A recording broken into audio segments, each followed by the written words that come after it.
Hi hello welcome to Shravana health tips.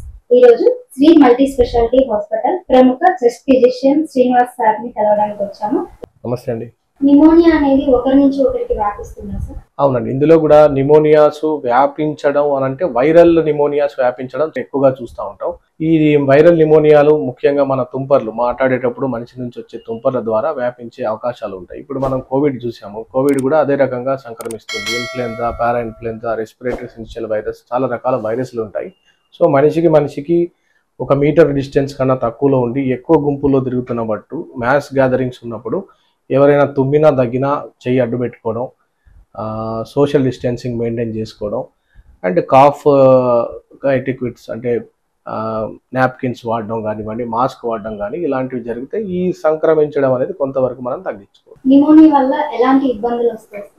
Pneumonia వల్ల తరచుగా నిమోనియాలు వచ్చాయి అనుకోండి, మన లంగ్లో ఉన్నటువంటి స్ట్రక్చర్ డ్యామేజ్ అవ్వచ్చు. సో ఆ నార్మల్ స్ట్రక్చర్ డ్యామేజ్ అయినప్పుడు అక్కడ ఉన్నటువంటి శ్వాసకోశాలు కొంతవరకు ఉబ్బిపోయి ఉంటాయి. సో దాంతో బ్రాంకియక్టాసిస్ అనే ఒక కండిషన్ కూడా మనం తరచుగా చూస్తూ ఉంటాం. చిన్నపిల్లల్లో తరచుగా శ్వాసకోశకు సంబంధించిన వ్యాధులు బారిన పడే వాళ్ళకు ఈ బ్రాంకియక్టాసిస్ అనేది వస్తూ ఉంటుంది. సో ఈ బ్రాంకియక్టాసిస్ ఒకసారి మనకు ఎవాల్వ్ అయిపోయింది అనుకోండి, అక్కడ నుంచి వారి క్వాలిటీ ఆఫ్ లైఫ్ దినదినాన పడిపోతూ ఉంటుంది అనమాట. అంటే ఫర్దర్గా అక్కడే కొలనైజేషన్ ఆఫ్ బ్యాక్టీరియా ఎక్కువైపోయి వాళ్ళ ఎగ్జాజర్బేషన్స్ ఎక్కువగా ఉంటాయి. సో వాటిని అవాయిడ్ చేయడానికి ఇలాంటి పేషెంట్స్ని మనం ముందుగా గుర్తించి ఏదైనా బ్రాంకియక్టాసిస్లో బారిన పడుతున్నారా, తెమడ ఎక్కువ శాతంలో పోతుందా, పొజిషన్ చేంజ్ అయినప్పుడు తెమడ ఎక్కువ రూపంలో నాకు వస్తుంది అని చెప్పినప్పుడు మనం సిటీ స్కాన్ తీసి దాన్ని కూడా కన్జర్వేటివ్గా లేదా సర్జికల్గా మనం మేనేజ్ చేసుకోవచ్చు.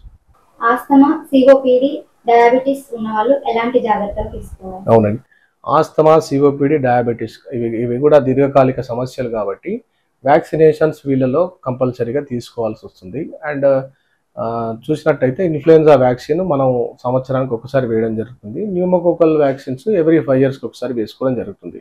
So COPD, ఆస్తమాలో more common exacerbations ఈ వైరస్ అండ్ బ్యాక్టీరియా వల్లనే ఉంటాయి కాబట్టి వాటిని మనం ట్యాకిల్ చేయడానికి, రోగనిరోధక శక్తి పెరగడానికి ఈ వ్యాక్సినేషన్స్ చాలా ఉపయోగపడతాయి.